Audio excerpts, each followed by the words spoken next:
오늘 나눌 말씀 역대상입니다. 역대상 4장 9절로 10절입니다.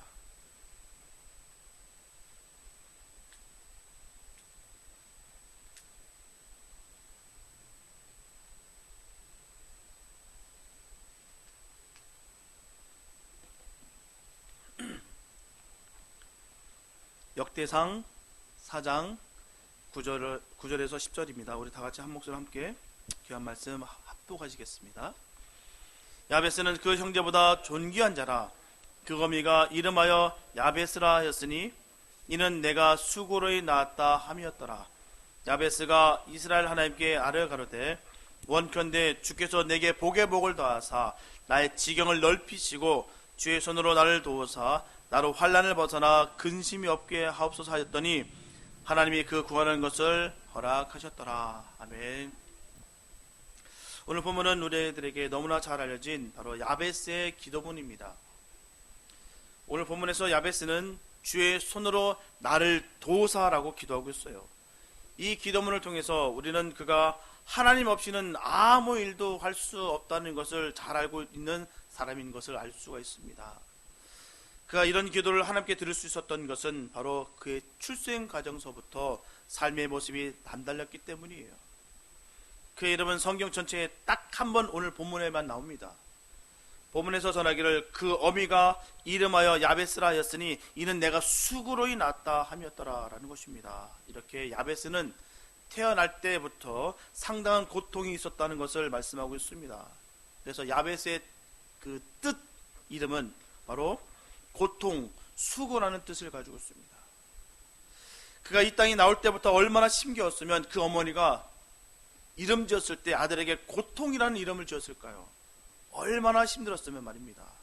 하고 많은 이름들 중에서 왜 고통이라고 이름 지었을까요? 부를 때마다 야 고통아 고통아 이렇게 그렇게 부르지 않겠습니까? 얼마나 그 아이들을 볼 때마다 정말 얼마나 아팠고 힘들었으면 야 이 고통아. 하지만 그런 이름을 가지고도 그는 절망과 주눅든 삶을 살아가는 것이 아니라 고통에서도 그가 은혜로 바뀌는 삶을 살았다는 것입니다. 그래서 그의 기도를 보게 되면 전혀 절망과 원망의 내용이 없습니다. 그는 당당하고 소망과 희망이 넘치는 기도를 주님께 드리고 있다는 것이에요. 주님께서 전적으로 이끄시고 인도하시면 어떤 것도 주의 뜻을 이루실 것이라는 것을 확신하고 있습니다. 이것은 우리 그리스도인들이 세상을 살아가면서 항상 가져야 될 진리입니다. 우리는 때때로 하나님의 도움이 없이 내 능력으로, 내 지혜로, 내 판단력으로 무엇인가를 해보려고 할 때가 얼마나 많은지 모릅니다. 그리고 결국 우리가 깨닫게 되는 것은 자신의 무능력과 또한 자신의 한계입니다. 창조주이시며 전지전능하신 그 하나님보다 자기 능력을 믿는 교만은 결국 우리의 힘과 시간을 낭비하고 실패를 가져다 줍니다. 고린도전서 1장 25절 말씀 보게 되면 하나님의 미련한 것이 사람보다 지혜 있고 하나님의 약한 것이 사람보다 강하니라. 하나님의 뜻과 의지를 무시하고 자신을 믿는 것은 세상에서 가장 어리석은 것과 미련한 것이에요. 나의 지혜, 나의 분별력, 나의 판단력보다는 하나님께 의지하고 의뢰하는 것이 더욱더 현명한 것입니다. 오늘 본문의 야베스의 기도는 비록 짧은 한 문장의 기도였지만 하나님의 보좌를 움직이는 그런 능력의 기도입니다. 그래서 성경은 그에 대해서 응답을 받은 축복의 사람이었고 수많은 성경 인물 중에서 존귀한 자라 불려졌습니다. 2020년 새해 첫 주일에 야베스의 기도를 통해서 도전을 받고 하나님께서 베푸시는 은총과 기적들을 간증하는 역사가 이 2020년 한 해 동안 넘쳐나시기를 축복합니다. 첫째, 하나님은 내게 복의 복을 더하여 주십니다. 하나님은 복의 근원 되십니다. 모든 축복은 바로 하나님으로부터 나오는 것이에요. 구약시대는 주로 생활의 축복, 바로 이 물질의 복과 또한 건강의 복을 추구했어요. 그러나 신약에서는 심령의 축복, 바로 영적인 그 은혜를 복으로 강조하고 있습니다. 물질적인 축복, 그것은 하나님 믿지 않는 사람이나 악인에게도 그런 축복은 받기도 합니다. 하지만 심령의 축복은 오직 성도만 받는 것이에요. 어느 누구도 받을 수 있는 것이 아니라 하나님의 자녀들에게만 받는 귀한 축복입니다. 그러면 성도만 받는 이 축복이라는 것은 과연 무엇이겠습니까? 그것은 바로 생명의 근원이신 하나님께서 우리를 하나님의 자녀라고 증거해 주시는 축복입니다. 구원에 대한 보장을 완전히 믿고 소망 중에 살아가는 사람, 이것이 바로 성도의 가장 귀한 축복인 것입니다. 그러나 영원까지 이르는 축복은 반드시 고난을 통해서 우리에게 주어진다는 것을 명심해야 됩니다. 십자가 없이 부활이 있을 수 없듯이 고난 없이 참 축복이란 있을 수가 없습니다. 형제의 고난을 나누어 짊어지는 고통이 없이 사랑의 하나님으로부터 받는 축복은 없습니다. 불의에 대해서 저항하는 삶이 없이 의로운 하나님의 축복을 받을 수가 없습니다. 문제는 많은 사람들이 하나님으로부터 받는 영생의 복을 얻기보다는 실질적으로 그냥 눈에 보이는 것에 더욱 환호하고 열광하고 있다는 것이에요. 많은 사람들이 신앙의 기복주의 신앙에 더욱 흥미를 느끼고 관심을 갖고 있습니다. 그래서 번영신학, 고지론적 신앙에 야베스의 기도가 퇴색되면 안 됩니다. 이런 기복적인 신앙으로 인해서 누군가를 이겨야 되고 보다 많은 것을 가져야 한다는 생각하는 성도들이 많이 있어요. 수단과 방법은 별로 중요치 않고 결과만 좋으면 다 무엇이든지 괜찮다라고 여기는 것들이 많다는 것입니다. 그러므로 평범하고 소박한 삶은 상당히 지루하고 나약하며 실패자인 것처럼 매도되는 경우가 많다는 것이에요. 우리는 항상 이것을 경계해야 됩니다. 우리가 수단도 좋아야 되고요, 방법도 좋아야 됩니다. 요즘 한국에서 난리지 않았습니까? 교수인 아버지가, 교수인 엄마가 대신 시험도 쳐줘가면서 하는 이런 세상을 봤을 때 양극화로 딱 나눠지더라고요. 저는 그게 죄라고 여겼고 그게 참 불의한 것으로 여겼고 참 불편했는데 한국의 자화상이래요. 할 수만 있다면 그러고 싶다고 얘기하는 얘기 듣고 제가 너무 놀랐어요. 야, 그럴 수도 있구나. 결국 성도는 수단과 방법과 결과가 다 좋아야 됩니다. 결과만 갖고서 얘기하는 것이 아니라 수단도 좋아야 되고요, 과정이 주님 안에서 깨끗해야 되는 것이에요. 그렇다고 우리가 성공하거나 높은 자리에 가는 것이 죄의 자리라고 말하는 것이 아니에요. 우리는 반드시 높은 자리에 가고 성공해야 됩니다. 그러나 모든 과정이 주님 안에서 깨끗해야 되며 언제나 주님께서 주신 것에 감사가 있어야 된다는 것이에요. 감사가 없고 주님이 없는 그 가운데 있는 성공은 성공이 아닌 것입니다. 작은 것에도 얼마든지 풍성한 축복이 있음을 우리가 깨달아야 되는 것입니다. 그러므로 무조건 눈에 보이는 축복만 주장하는 것도 바른 것은 아니에요. 성도로서 우리가 추구해야 되는 복은 세상에서 추구하는 복이 아니라 하나님의 자녀가 된 것에 대한 감사입니다. 영원히 멸망을 받을 수밖에 없던 존재가 영생을 받았다는 것이 진정한 복이라는 것을 깨닫는 것이 중요합니다. 성도에게서 지성이면 감천 이런 말 없습니다. 이 말은 샤머니즘에서 나온 거예요. 비나이다 비나이다. 우리 옛날 조상들 어머니들 그렇지 않습니까? 깨끗이 목욕 제기한 다음에 그 장독대에다가 깨끗한 정화수 올려놓고 비나이다 비나이다. 그거 지성이면 감천, 지성을 들였습니다. 그러나 성도는 그게 아니에요. 다시 말하자면 복을 받는 것이 나쁜 것이 아니라 하나님의 뜻과 상관없이 오직 자신의 소원 성취만을 위한 복이기 때문에 문제가 있다는 것이에요. 성도는 하나님의 처분에 따라서 사는 것이에요. 그 처분을 감사하며 받는 것입니다. 하지만 주님께서는요, 하나님의 자녀들에게 가장 선한 것, 가장 좋은 것을 주신다는 것이에요. 그렇기 때문에 주님께 구하면 다 됩니다. 구하기만 하면 되는 것이에요. 믿고 따르면 되는 것입니다. 그 처분을 감사하며 받는 것입니다. 그래서 주님께 복 받는 사람은 언제나 감사가 넘치고요, 만족함을 느끼며 살게 됩니다. 그 이유는 주님께서 주시는 그 복을 받았기 때문이에요. 잠시 잠깐 받는 풍요만을 복이라고 생각하면 언제나 불안하고 언제나 두려울 수밖에 없습니다. 그렇기 때문에 성도는 하나님께서 주시는 복의 가치와 의미를 명확하게 아는 것이 너무나도 중요합니다.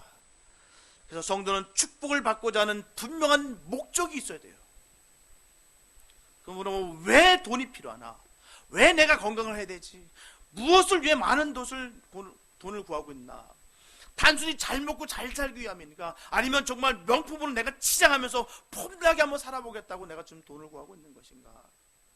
큰 집, 큰 차를 타야 되는 그 명확한 이유가 무엇이 있을까? 라는 명확한 우리가 그 목적이 있어야 되는 것이에요. 고린도전서 10장 31절 말씀 보게 되면 그런즉 너희가 먹든지 마시든지 무엇을 하든지 다 하나님의 영광을 위하여 하라. 분명히 말씀하고 계십니다. 이게 복을 받는 이유가 명확해야 되는 것이에요. 내가 왜 복을 받아야 되는 이유가 명확해야 되는 것입니다. 바로 하나님의 영광을 위해서. 우리 하나님의 영광을 위해서 우리 잘 먹고 잘 살아야 됩니다. 성공해야 됩니다. 어떻게 해요? 하나님의 영광을 위해서. 사도 바울은 밥 먹는 것도 맛있는 것도 잠자는 것도 그가 하는 모든 것은 오직 하나님의 영광을 위해서였다라고 전하고 있습니다. 이런 고백이 바로 우리 고백이 될 줄 믿습니다. 그래서 저와 여러분들은 하나님의 시간과 때에 맞추어 살아야 되는 것입니다. 문제는 언제나 우리는 하나님의 시와 때와는 상관없이 내 때에 맞추기를 원했기 때문에 우리는 조급함이 생기고요, 늘 가슴이 답답함이 생기며 평강이 깨진다는 것이에요. 분명한 것은 우리가 복을 받기를 원한다는 것보다도 하나님은 우리에게 복 주시기를 더욱더 기뻐하시는 분이십니다. 누가복음 11장 13절 말씀 보게 되면 너희가 악할지라도 좋은 것을 자식에게 줄 줄 알거든 하물며 너희 천부께서 구하는 자에게 성령을 주시지 않겠느냐 하시니라. 우리 주님께서 바로 말씀해 주시는 것이에요. 잃다라는 것을 말씀해 주신 것입니다. 저와 여러분들도 부모로서 자녀들에게 항상 무언가 주기를 원합니다. 더 저도 또 주고 싶은 마음이 바로 부모의 마음이에요. 정상적인 부모라고 말입니다. 정상적인 부모라면 정말 아낌없이 줍니다. 더 주고 싶어요. 뭐라도 더 주고 싶고 챙겨주고 싶고 하는 게 부모의 마음입니다. 자식은 또 다를 수는 있어요. 부모와 다를 수 있습니다. 그러나 부모는 그렇다는 것입니다. 정상적인 부모란 말입니다. 하나님 우리가 어찌 악할지라도 귀히 여기시고 더 선한 것을 저희들 복 주시기 기뻐하신다는 사실입니다. 이런 하나님의 마음을 안다고 하면 하나님의 자녀로서 복을 구하는 것은 마땅한 것이에요. 왜요? 하나님의 자녀니까. 하나님께서 복 주시고 또 복 주시길 원한다라고 우리에게 약속해 주셨기 때문에 우리가 복을 구하는 건 마땅한 것입니다. 그리고 하나님의 자녀로서 그 하나님의 영광에서 또한 복을 받아야 되는 것이에요. 그러나 우리가 기억해야 될 것은 그것은 먼저 우선순위가 명확해야 되는 것입니다. 우선순위가. 하나님의 자녀로서 하나님 우선순위의 삶을 살아갈 때 하나님께서 우리를 마음껏 축복해 주십니다. 마태복음 6장 33절에서 분명히 전하고 있듯이 너희는 먼저 그의 나라와 그의 의를 구하라. 그러면 이 모든 것을 너희에게 더하시리라. 그냥 주는 것도 아니고요, 더하신답니다. 그 복을 받으시기 바랍니다.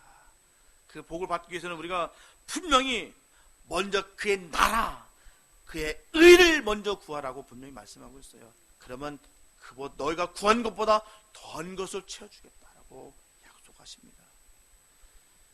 이렇게 예수님께서 분명히 약속하신 것처럼 우선순위가 명확하면 더하시라는 것이에요. 이 더하시라는 것은 우리가 세상 살아가는 데 필요한 모든 것입니다. 우리 그 필요한 것, 모든 것을 주님께 받아야 돼요. 바로 항상 하나님 편이 되고 하나님 중심으로 살아가게 되면 반드시 축복을 하시는 것입니다. 저와 여러분들은 언제나 주님 편에 서서 주님 주시는 복을 꼭 받으시기 바랍니다.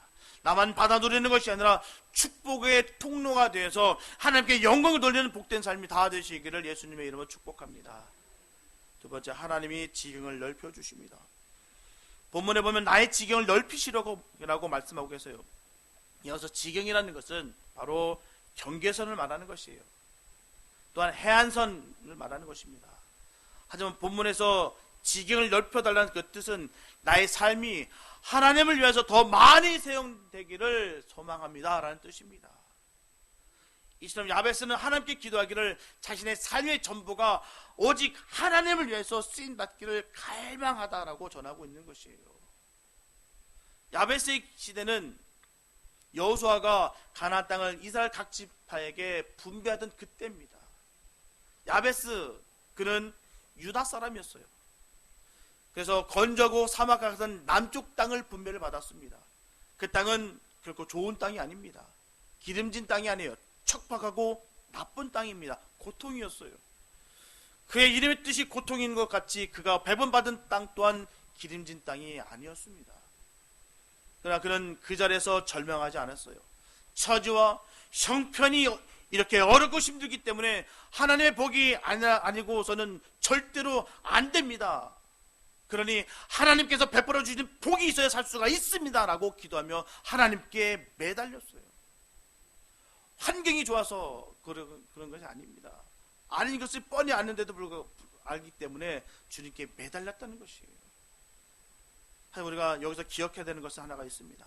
그래서 바로 지금 야베스가 기도하는 것은요, 지경을 넓혀달라는 그 기도라는 것이에요.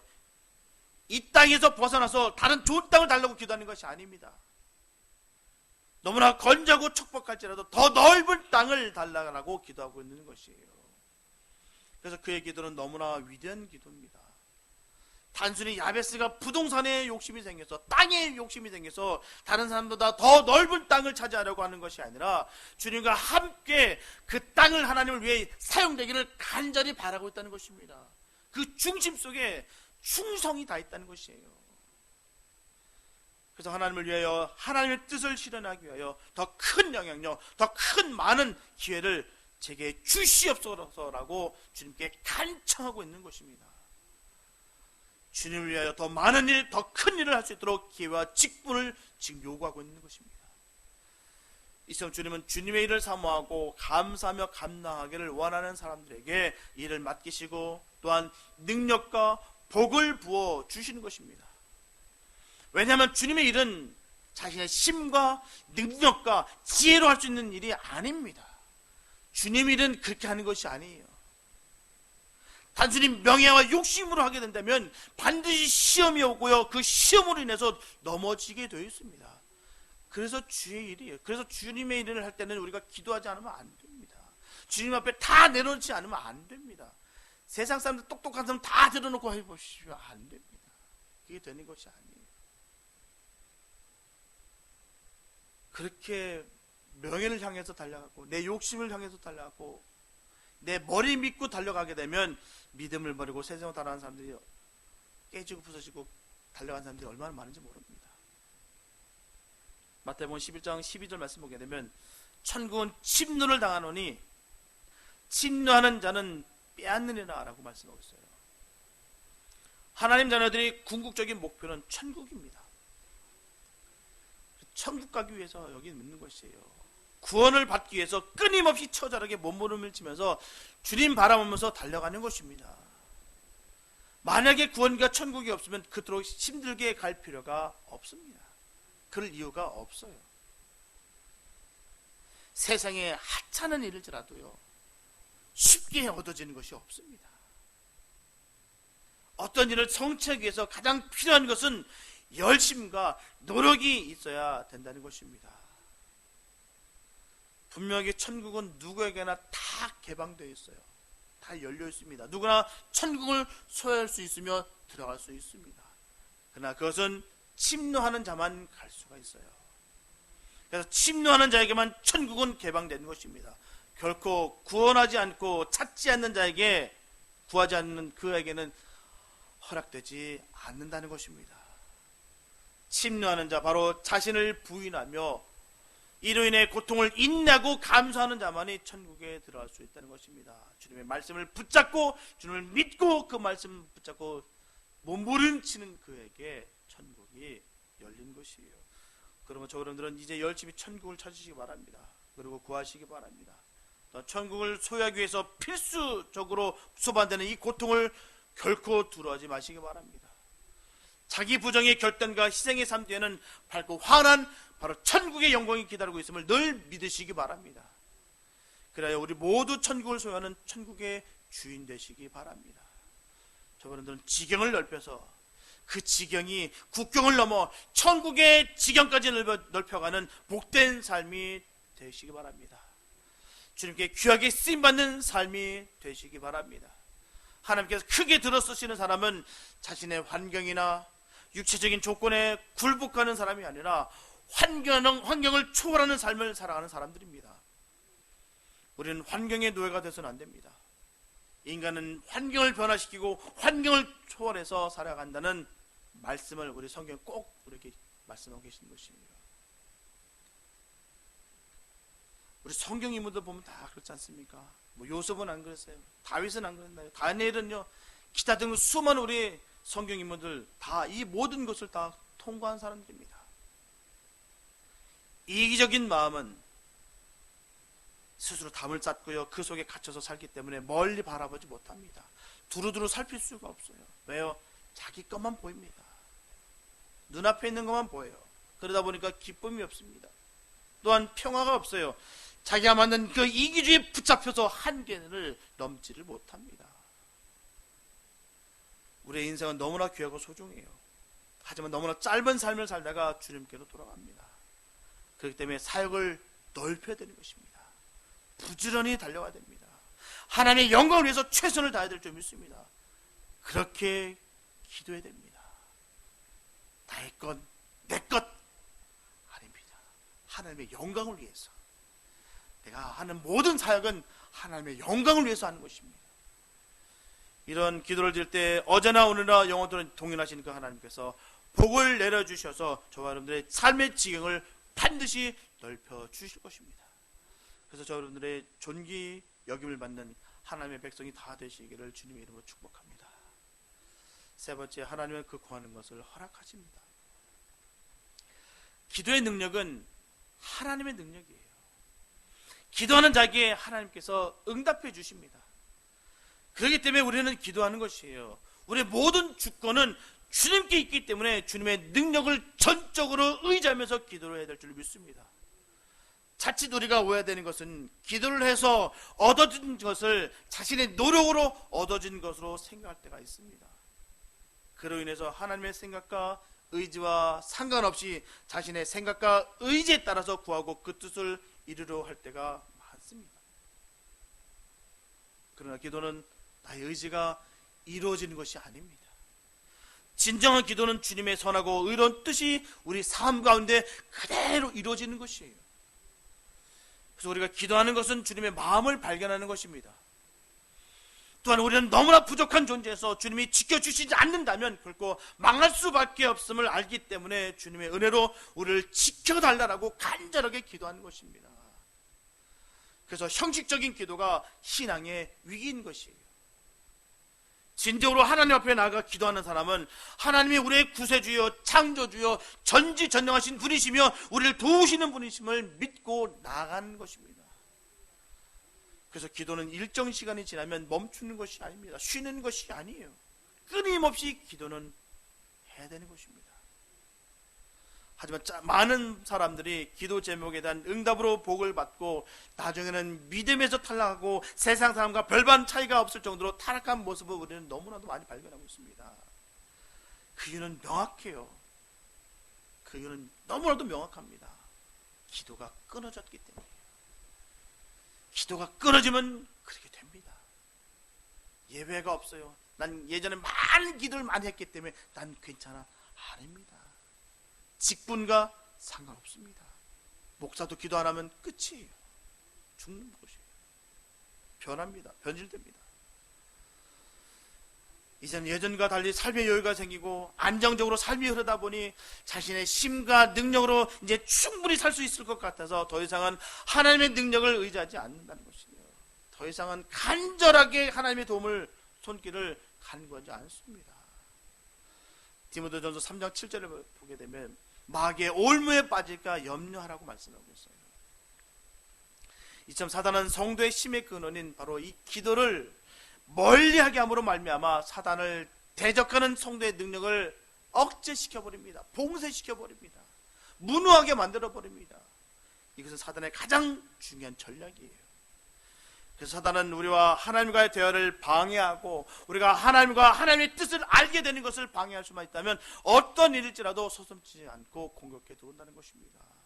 그렇기 때문에 사단의 가장 치명적인 공격은 교만한 마음을 심게 해서 하나님께만 의존했던 관계를 깨뜨려 버린다는 것입니다. 교만이라는 단어는 히브리 원어로 가보아라고 했는데요, 그 뜻이 바로 우쭐대다, 자기를 높이다라는 의미를 가지고 있어요. 이처럼 언어적 의미에서 교만은 일반적으로 자기의 부족한 점을 알지 못하고 자기 자신을 높여서 대단하고 훌륭한 존재라고 여기는 마음의 상태라는 것이에요. 나는 정말 훌륭한 사람이야. 저 사람과 나는 정말 달라. 이게 사단의 궁극적인 목적은 마음의 변화를 주어서 자신을 높여서 간절하게 하나님께 기도했던 모든 것들을 막는 것이에요. 그렇기 때문에 기도가 점점 줄어들어서 기도가 끊어지게 되면 사단의 전략에 그대로 당하게 되는 것입니다. 우리가 보면은 그토록 간절하게 기도했던 분들 있습니다. 그 모습은 온데간데 사라지고요. 어떻게 저럴 수가 있을까? 그 많은 이유가 있습니다. 사단에게 넘어진 거예요. 쓰러진 것입니다. 어쩜 저렇게 하루아침에 저렇게 냉랭해질 수 있을까? 그토록 울며불며 주님 앞에 매달리고 가슴을 짓누르면서 살려달라고 그렇게 부르짖던 그 기도는 온데간데 사라져 없어져 버리고 그 얼굴에 교만이 꽉 차 있는 모습들. 왜 그럴까요?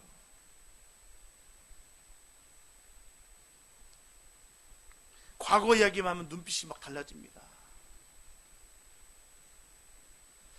우리가 올챙이적 이야기하면 참 그들에게 못 견뎌합니다. 그래서 우리 주변에 보면 수많은 개구리들이 있어요. 개굴 합니다. 수많은 개구리가 있습니다.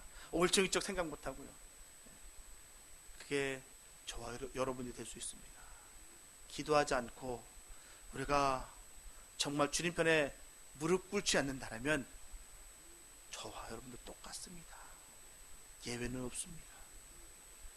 그래서 우리는 기도가 멈춰서는 것이 아니에요. 그래서 끝까지 하는 것입니다. 주님과 함께 되는 것이에요. 오늘 보면서 야베스는 자신의 위치와 또한 하나님의 능력이 아니면 결코 할 수 없음을 분명하게 고백하고 있습니다. 바로 주의 손으로 나를 도우사 나로 환난을 벗어나 근심이 없게 하옵소서라고 기도하고 있습니다.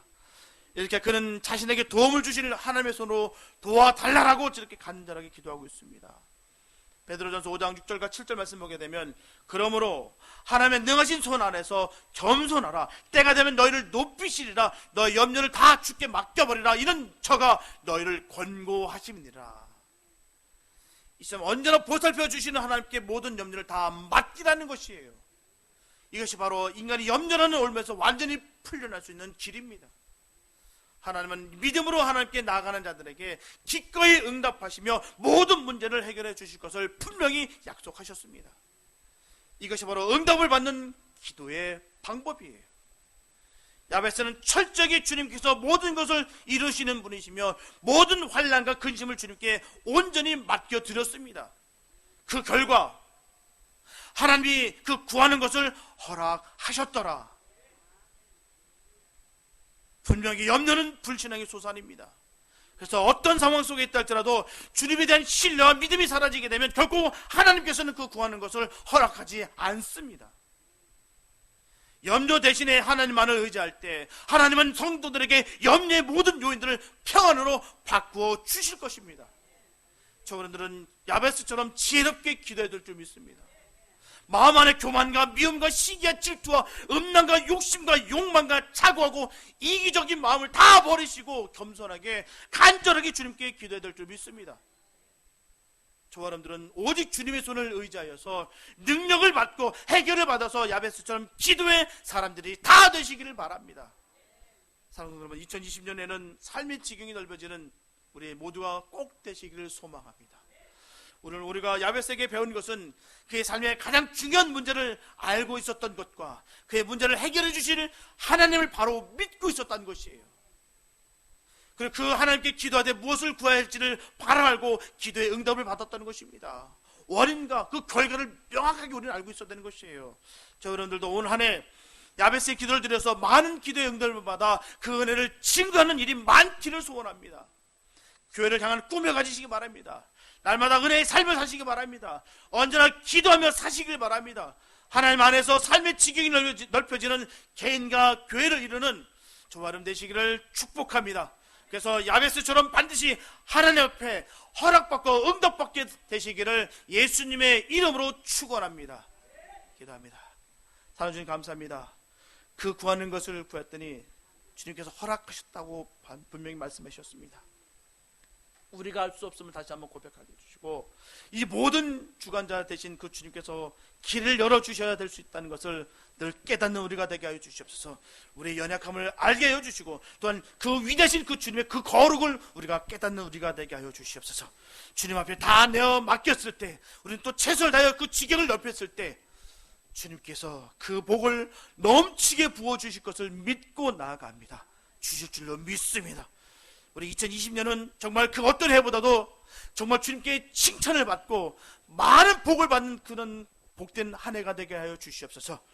주님과 함께 기도하며 예배와 말씀 가운데 거할 수 있는 우리가 되게 도와주시고 우리의 생명을 다해 주께 달려갈 수 있도록 인도하여 주시옵소서.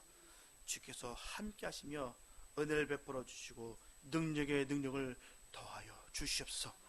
주께서 함께 하실 줄 믿사옵고 우리를 원하신 예수님의 이름 기도했습니다.